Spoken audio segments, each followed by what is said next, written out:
Hola, ¿qué tal a todos? Muy buenas tardes, bienvenidos a una nueva emisión de En Profundidad, un espacio de teletica.com donde analizamos con mayor posibilidad de reflexión, con mayor tiempo, temas del acontecer nacional e internacional. Hoy vamos a hablar un tema que ha sido el tema durante los últimos días. Hablamos de algunas de las propuestas que hizo el Poder Ejecutivo desde la semana anterior, específicamente desde el jueves de la semana pasada, y que ha recibido una lluvia, un verdadero aguacero de críticas de parte de todos los sectores, la academia, la asamblea legislativa, los analistas, en fin. Creo que no ha habido un sector que no se haya pronunciado acerca de ese tema, y el 99% ha presentado críticas y rechazo a la propuesta. Hoy vamos a hablar de esta propuesta del Poder Ejecutivo tiene varias ideas, varias iniciativas. Vamos a tomar una en particular porque en esa continua crítica que hay, se ha encontrado también algunos aspectos que no se señalaron inicialmente, pero que sin duda alguna son muy importantes de tener en cuenta, porque también genera efectos que podrían ser considerados muy negativos. Estoy hablando específicamente de la propuesta del impuesto a las transacciones financieras. Conforme han pasado los días, se han aparecido críticas importantes. Hace algunos días analizábamos en un espacio de Teletica Radio, en nuestra versión de 7 días radio, el cuestionamiento que hacía un ex jerarca de la Superintendencia de Pensiones, Edgar Robles, a la propuesta de poner unas transacciones, un impuesto a las transacciones financieras. Específicamente decía el señor Robles que al final, en algunas inversiones que se puedan hacer como certificados de depósito a plazo, el inversionista o el ahorrante al final podría, más bien, en lugar de ganar dinero con esa inversión, podría terminar perdiendo dinero. Eso lo explicamos ampliamente en ese programa de radio, que también usted puede encontrar varias notas relacionadas en teletica.com. Pero hoy vamos a hablar de ese efecto o ese impacto que podría tener este impuesto en la cotidianidad, cuando alguien va a comprar algo a un restaurante o a algún lugar. Al final, como nos van a explicar, este impuesto que se planteaba originalmente de 0.3 podría ser mucho más al final para el consumidor, que es el último en la cadena de producción. Pero sin más preámbulo, quisiera presentar a mi invitado de esta tarde, don Danilo Montero. Don Danilo Montero es el director de la Oficina del Consumidor Financiero. Muchas gracias, don Danilo, por aceptar nuestra invitación aquí en Profundidad en teletica.com. Buenas tardes, Rodolfo. Un gran gusto de acompañarlos en este bonito programa. Don Danilo, hablábamos telefónicamente antes de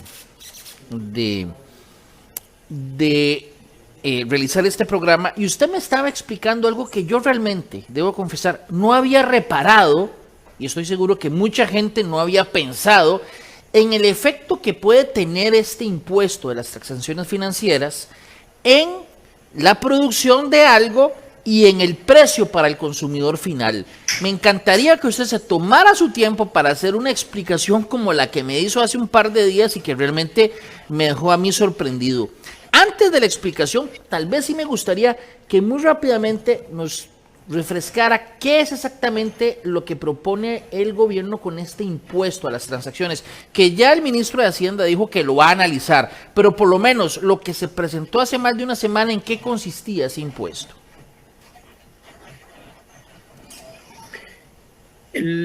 La principal virtud de este impuesto es un impuesto muy simple, es un impuesto muy sencillo, que gravaría cualquier transferencia que hagamos a través del sistema de pagos en Costa Rica por cualquier concepto. Si te envío una plata que te debía, si le pago al peón de la finca una plata, si le pago a la señora que me limpia en la casa, el microempresario que paga a un proveedor por los productos que le llevó al negocio, etcétera, etcétera. Todas esas transacciones estarían grabadas. La entidad financiera sería el ente recaudador de gratis, sería un ente recaudador de gratis, por eso es muy atractivo, y además es un impuesto que comenzaría a recaudar desde el minuto 1 del partido. Desde el minuto 1, todas las transacciones que queden grabadas generarían ingresos. Así de simple es ese impuesto. Danilo, cuando usted dice todas, es todas. O sea, quiero decir, por lo menos como hasta el momento no han detallado si hay algunas excepciones, pero todas quiere decir que si uno transfiere dinero de una cuenta de uno de un banco X a una cuenta de uno mismo en el banco Y, ahí también si la empresa le paga a X trabajador mediante una transferencia, ahí quiero decir, todo eso tendría impuesto, todo, absolutamente todo. Correcto. Don Rodrigo Cubero lo escuché decir que, bueno, claramente las transferencias que el gobierno haga a un funcionario público que es empleado público, esa no, porque sería pasarse plata de una bolsa para la otra. Esas transferencias se entendería que no. No tengo claro, no se ha dicho si, por ejemplo, yo hago una transferencia de mi cuenta A a mi cuenta B dentro del mismo banco X, si esa estaría sujeta a impuesto. Ahí hay que ser honestos, eso no se ha mencionado. O sea, no lo han aclarado. Pero si yo transfiero de mi cuenta... No lo han aclarado, pero tampoco lo han descartado. Es correcto. O sea, perfectamente podría caber. Si yo hago un movimiento de mi cuenta A a mi cuenta B, de mi banco X a mi banco Y, muy probablemente esa se interpretaría que sí está grabada, por el concepto que sea. Bien, entonces, eso es lo que el espíritu del impuesto a todo ese tipo de transacciones. Usted me decía algo que yo realmente lo escuché por primera vez cuando usted me lo estaba explicando. Cuando un consumidor final recibe un producto o un bien, un servicio, posiblemente en la producción de ese bien hubo varias transferencias entre toda la etapa de producción. Usted me decía, y ahora me lo va a explicar con palitos, con dibujitos, ojalá, si se pudiera. Usted me estaba diciendo que si se analiza ese proceso de producción de X bien, al final el consumidor podría terminar pagando más de lo que el impuesto originalmente establece. ¿Le entendí bien? Correcto.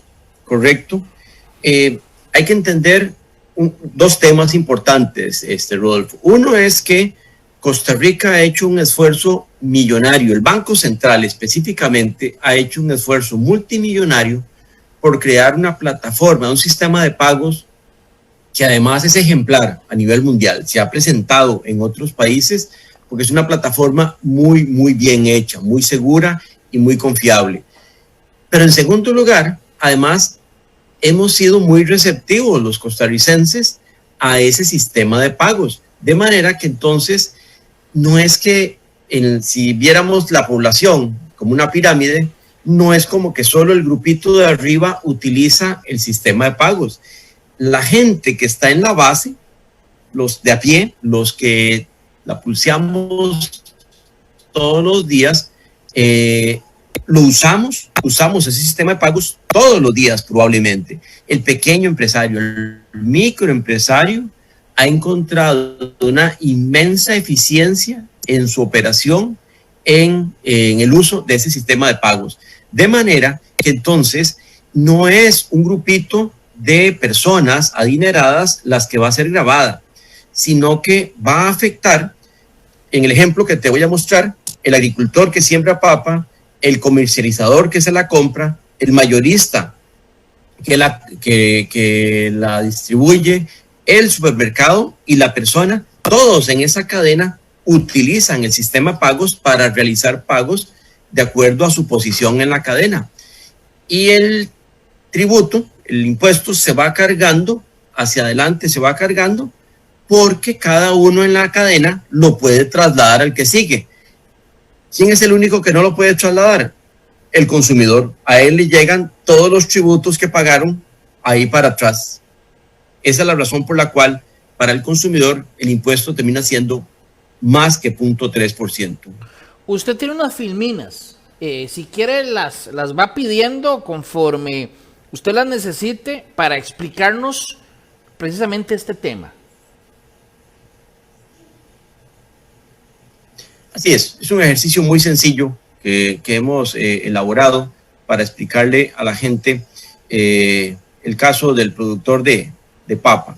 Ahí don Víctor, nuestro productor, nada más usted le dice y él se las muestra. Sí, estas primeras podemos pasarlas rápido porque ya las preguntas que me hiciste las pudimos cubrir. Cada transferencia se grabaría, no es acreditable como en el caso del IVA. El IVA va cargando lo que le agrega cada participante, sino que vamos a ver que se va trasladando el monto total. Podemos pasar en devuélvase un segundito al anterior. El ejemplo que vamos a ver es la cadena de producción de un agricultor que cultiva papa hasta que llega a los consumidores finales. No importa si es un solo consumidor el que compra toda la papa o si se distribuye entre varios, al final el efecto es el mismo. A lo largo de la cadena se van a dar cuenta de que hay transferencias a diferentes jugadores a través de las diferentes etapas del proceso. Ahora sí, pasemos veamos la primera etapa, el agricultor. El agricultor compra semillas en un almacén de suministros, compra abonos, le paga a sus peones, compra químicos y compra sacos. Todo eso implica cada una de estas operaciones una transacción, digamos, para este caso. Sí, porque las semillas se las compra a un almacén, el abono se lo compra a otro, en la mano de obra se la paga cada una de las cuentas de transferencias a los peones, y hay gente que de repente no se imagina, pero es que cada vez más le pagamos a nuestros trabajadores con transferencias. Es que es inmensamente eficiente, es tremendamente eficiente. Sí, ya ¿verdad? No se usa tanto efectivo así, eso de pasar efectivo de mano a mano. No, ya no. Es correcto, ya esos riesgos de tener que trabajar con el efectivo ya se eliminaron con una plataforma tan completa como esta. Los químicos se le compra a otra entidad y los sacos se le compra a otra. Cada una de esas entidades, cada uno de esos diferentes ítems que el agricultor necesita, estamos suponiendo que se pagan con transferencias. Podría ser que la semilla, los abonos, los químicos y los sacos los compren en el mismo almacén. Sume eso y multiplique la transferencia por el cálculo del impuesto. Da lo mismo, ¿verdad? Claro. Aquí estamos suponiendo que el agricultor gasta 690,000 colones en insumos. Supongamos que esos son todos los insumos que requeríamos para valorar eso. Cada uno de esos transferencias tiene sus impuestos. De las semillas fue una factura de 20,000 pesos más 60 pesos de impuesto a la transferencia. El abono costó 100,000 más el 3%, son 300 pesos de impuestos. Las transferencias puede ser a un solo peón o puede ser a 5 peones. 500,000 pesos les transfirió, 1,500 pesos de impuesto y así sucesivamente. En 690,000 pesos de transferencias, ese agricultor pagó además 2,070 pesos en impuestos. O sea, producir X cantidad de papas, por decirlo de alguna manera, desde la semilla, desde la compra de la semilla, hasta ya empacarlas, le costó 690,000 colones y el impuesto que tendría que pagar por todas esas etapas son poco más de 2,000 colones. Exactamente. Que uno podría decir, hombre, qué barato. Pues sí, es relativamente barato, pero ahora el agricultor le vende su producción, a una parte de su producción, al comercializador o a alguien que llega y tiene sus camiones. El agricultor no tiene su manera de distribuir y entonces el comercializador le paga con una transferencia al agricultor. Obviamente son más de los 690,000 pesos porque pueden haber algunos insumos que no se pagaron con transferencia, sino con efectivo. Supongamos que no es relevante para estos efectos, pero sí el agricultor le metió una ganancia de los 690 a 750, pero el agricultor dice, hombre, en realidad yo no tengo por qué asumir esos 2,070 pesos de impuesto, se los traslado al comercializador y el comercializador comercializador los acepta no porque es bondadoso, sino porque se los va a trasladar al siguiente en la cadena.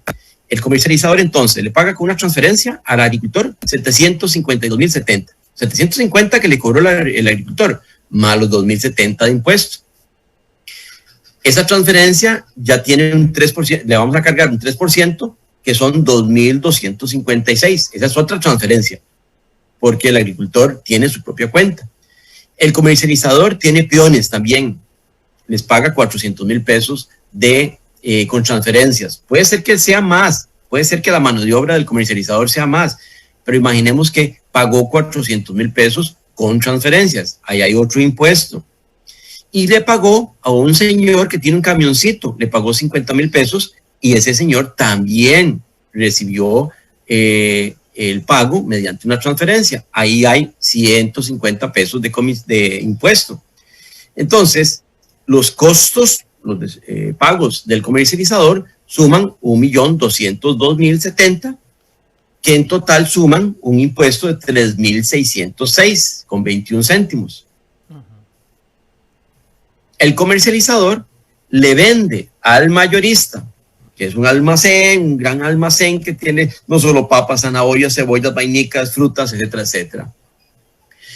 Le paga al comercializador por la papa 1.503.000, porque aquello eran costos, todavía faltaba agregarle la ganancia del comercializador. Esa transferencia al comercializador también lleva impuesto, 4.500 pesos.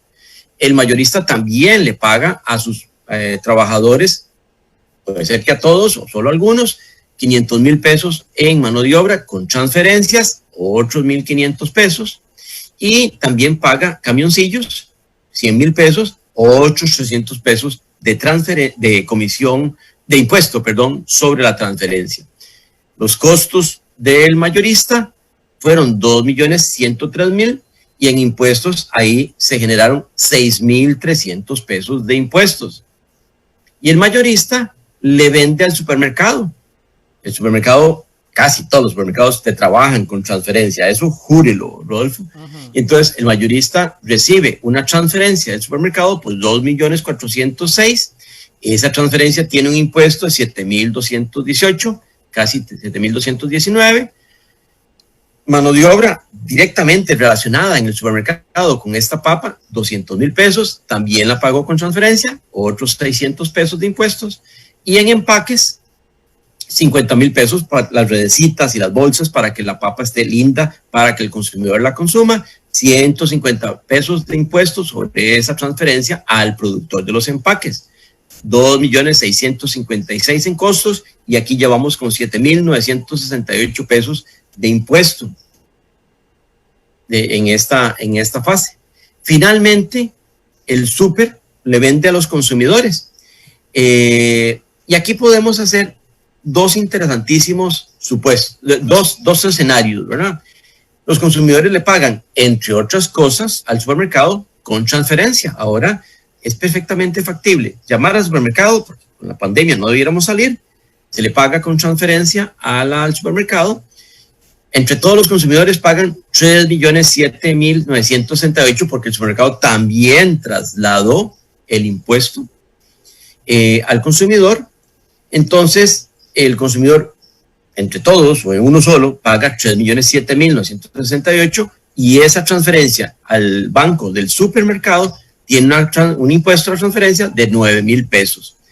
En total, entonces, veamos que el consumidor termina pagando en impuestos 9.023 más 7.968 que se generaron por culpa de un impuesto del punto 3. En total, el consumidor terminó pagando adicionalmente 16.992 pesos. Si no hubiera habido impuesto a las transferencias, no habrían estado ni esos 9.000 ni esos 7.000. Quedarían 3 millones de pesos. Pero se generaron a lo largo de la producción esos impuestos adicionales en otras etapas que fueron trasladados. El consumidor ya no tiene quien venderlo, el consumidor se come. Un segundito nada más antes de pasar a la última filmina. Entonces, si uno calcula cuánto habría tenido que pagar el consumidor, 3 millones de pesos en papa, terminó pagando 3.700.000 más el impuesto de 9.000. Eso significa que el impuesto en realidad que pagó es de 0,57% en vez del punto 3. Ese punto 57 uno podría de manera muy ingenua decir, bueno, es que se podría bajar. Sí, claro, una forma de bajarlo es que todas las etapas, desde el agricultor hasta el consumidor, no utilicen las transferencias, utilicen efectivo. Pero entonces eso significa que nos privamos de los beneficios de tener un sistema de pagos muy robusto, muy completo, que el país ha hecho una gran inversión y nos traslada al mundo de hace 20 años, tener que cargar efectivo al agricultor, tener que cargar el efectivo el comercializador, etcétera, etcétera, etcétera. Vean qué interesante. Además, perdón. Se pierde, don Danilo, también la trazabilidad que durante muchos años se ha pensado como una necesidad. Pues claro que sí, Pero vean que entonces este impuesto de punto 57 no recayó sobre el millonario de un supermercado, el millonario, un agricultor millonario. No.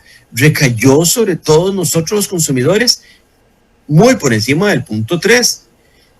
Alguien podría decirme, bueno, pero es que el consumidor aprende rápido. El consumidor, esa última etapa, no paga con transferencia, va con efectivo a pagar al supermercado.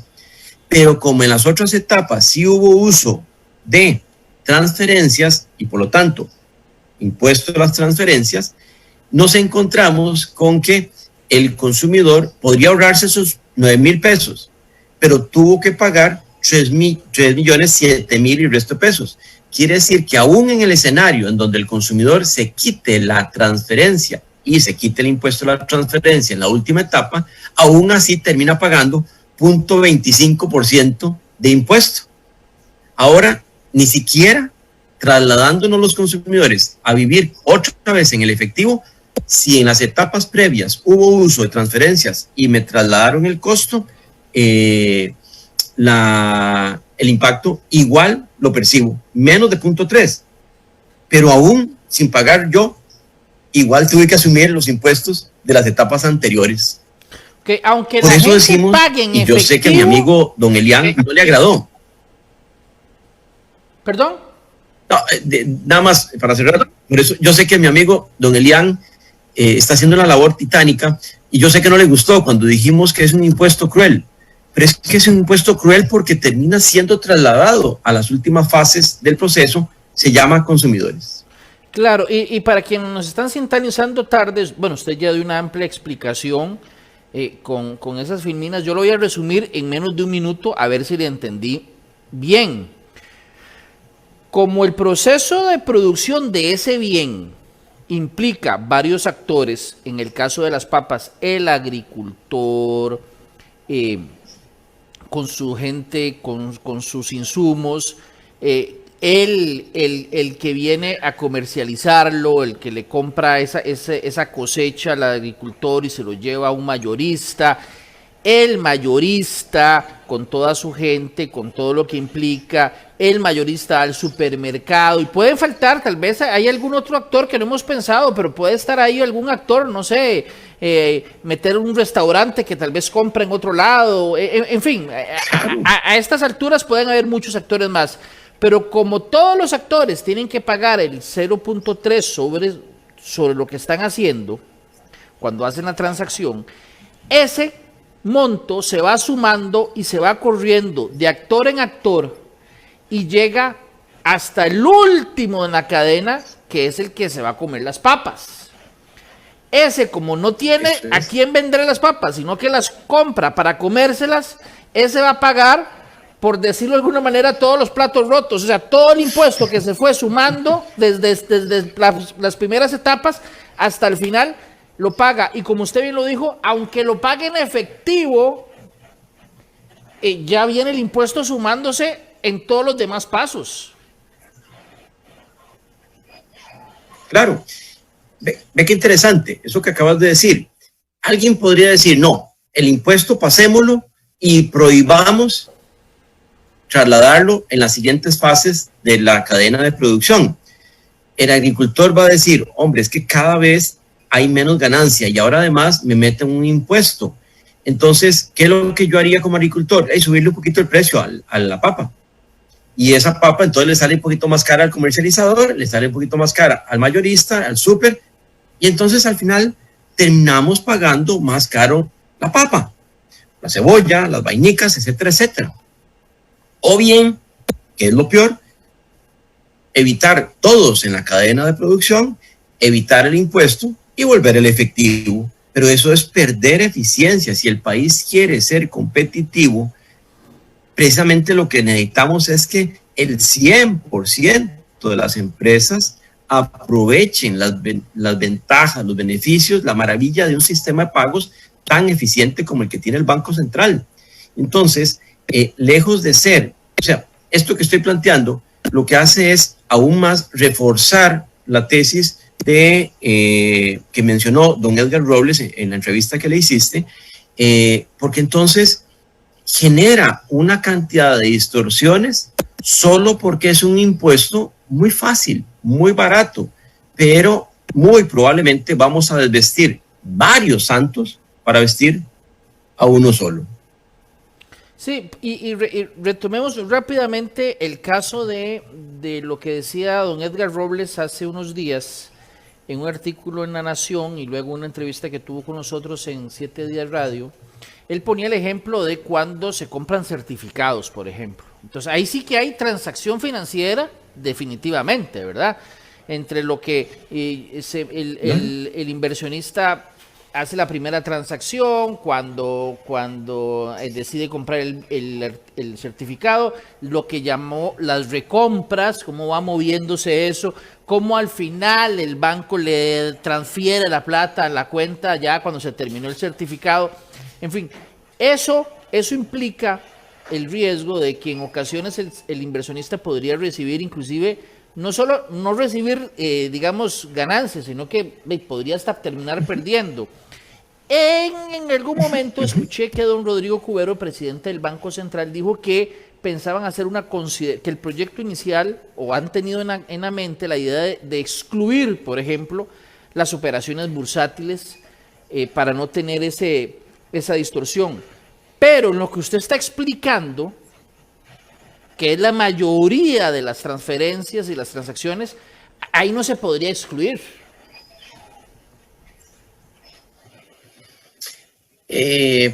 Bueno, es que la exclusión sería tratar de no establecer un impuesto de esta naturaleza. Por lo que la Oficina del Consumidor Financiero ha estado también levantando un poquito la voz, es que no hay duda que todos los sectores, todos los grupos de interés en el país que se vayan a ver afectados por las medidas que el gobierno intenta introducir, todos esos grupos de interés para defenderse. El único sector que no está organizado es el sector del consumidor. Al consumidor no va a tener ninguna maquinaria con la cual movilizarse y hacer lobby en la asamblea, hablarle y plantearle a don Elian estas inquietudes.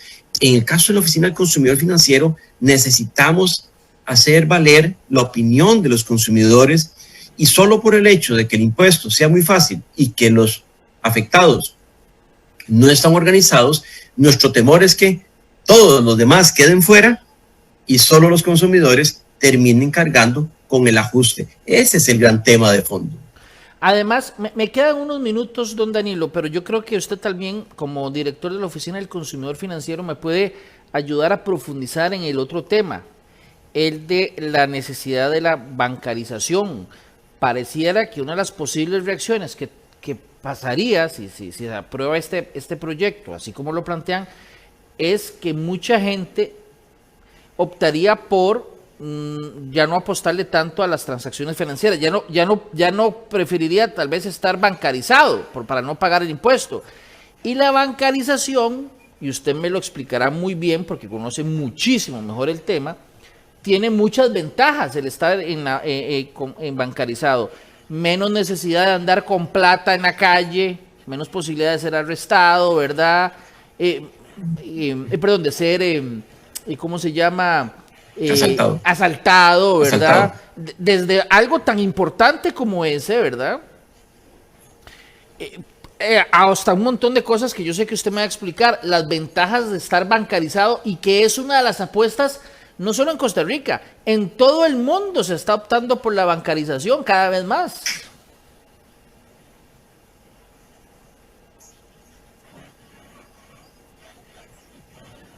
¿Me escucha? Sí, señor. Ahí hay un tema, esto que estás mencionando es un tema esencial en la conversación. La bancarización no significa que unos millonarios se van a hacer más millonarios. No sé por qué hay sectores de población que tienen como una obsesión de que la bancarización es darle plata a los bancos. La bancarización significa contar con mecanismos mucho más eficientes de producción. De nuevo, el agricultor, imagínense que el agricultor, que su fortaleza está en labrar la tierra bien, abonarla bien, escoger la mejor semilla, el mejor momento para sembrar. Imagínense que en lugar de estar haciendo eso, tiene que sacar tiempo para ir a sacar efectivo, con los riesgos que eso tiene, probablemente tendría que adquirir algunos seguros adicionales por andar efectivo. El sistema digital, el sistema de bancarización electrónica, le permite sentarse en la noche con tranquilidad, con tremenda seguridad y hacer las transferencias a cada uno de sus trabajadores, pagarle al almacén proveedor de la semilla, al almacén proveedor de los químicos. O sea, el sistema es mucho más eficiente. O sea, la economía es mucho más eficiente. No es algo por lo cual simplemente tengamos que estarle agradecidos a los bancos, qué dicha que existen y qué sé yo qué bendición. No, es que la bancarización a lo largo de 150, 200 años hay una profundidad de investigaciones que demuestran que cuanto más bancarizada es una economía y cuanto más eficientes los sistemas, como es el caso del sistema de pagos en Costa Rica, más eficiente es el sistema productivo. De manera que entonces no es un tema de que es un impuesto que hay que ponerlo para que darle duro a las entidades financieras. No, por Dios, es contra nosotros que estaríamos planteando ese impuesto. De hecho, los orígenes del impuesto, cuando se implementó, cuando el señor Tobin lo sugirió, era para gravar operaciones especulativas con monedas. No era para gravar transacciones financieras que estaba probadamente demostrado que era más eficiente para la economía. Era para grabar operaciones especulativas con monedas que afectaban el tipo de cambio. No estamos ante esa situación. Finalmente, porque aquí tengo varias preguntas, ya se nos acaba el tiempo. Alguien pregunta acá si en otros países se ha aplicado esto, así como lo ha aplicado o como lo está, digamos, sugiriendo el gobierno, igual que como se está haciendo. ¿Tiene conocimiento si en otro país se ha hecho de esa forma? Sí, en América Latina, y bueno, y don Edgar creo que rescató 3 ejemplos en particular: Colombia, Perú y Argentina. En Colombia, si mal no recuerdo, las transacciones del mercado financiero están excluidas de este impuesto por el impacto que tienen sobre las tasas de interés. En Perú también. En Argentina, además, si mal no recuerdo, creo que don Edgar lo mencionó, el impuesto es muchísimo más reducido, de 0.005, algo así como 5 por 100,000, no 3 por 1,000, como se está pretendiendo. Lo que pasa es que, de nuevo, un país tan pequeño como Costa Rica y tan abierto a la economía mundial tiene que buscar eficiencias, y esas eficiencias se tienen que lograr vía el aprovechamiento tecnológico. Y Costa Rica ha hecho algo que no han hecho muchos países más grandes, es tener un sistema de pagos como el que tenemos. Hay países que no pueden ni siquiera aproximarse a la calidad del sistema de pagos que tiene Costa Rica. De manera que entonces el impacto de ese impuesto no tiene la trascendencia que podría tener en Costa Rica, no solo por la calidad del sistema de pagos, sino por lo receptivos que hemos sido los costarricenses al uso de ese sistema de pagos. Don Danilo, de verdad, muchísimas gracias por estar con nosotros y explicar durante estos casi 40 minutos este tema y esta nueva arista o arista poco conocida acerca de este impuesto que realmente genera preocupación y es por supuesto de esperar que las autoridades gubernamentales se refieran acerca del impacto que podría tener, si es que lo han valorado, así como usted muy detalladamente lo hizo, el impacto que puede tener en el consumidor final. En todo caso, y es importante recalcar, el ministro de Hacienda hace unos días señaló que iba a analizar ya este impuesto, posiblemente ante la cantidad de rechazo generalizado, y me parece que el impuesto que hablaba de casi que duplicar el impuesto a los bienes inmuebles, creo que también iban a ponerlo, porque se pasaba de 0.25 a 0.75, ese era un impuesto también bastante alto si se compara con la base que estaban tomando. Así que entiendo que Hacienda y el gobierno iba a estudiar estos temas y creo que es importante que tomen en cuenta este elemento que usted muy acertadamente desde la Oficina del Consumidor Financiero nos advierte que es un impacto que podría tener al final el consumidor y que tal vez muy poco hemos reparado en este efecto. De verdad, don Danilo, muchísimas gracias por estar con nosotros. Gusto, Rodolfo, que la pasen muy bien. Bien, era don Danilo Montero de la Oficina del Consumidor Financiero. Este programa lo vamos a repetir a las 8 de la noche de este viernes y también lo va a poder encontrar ya posiblemente mañana temprano en la página de teletica.com, en el micrositio de En Profundidad. Si Dios lo permite, los esperamos el próximo viernes en una nueva entrega. Hasta entonces.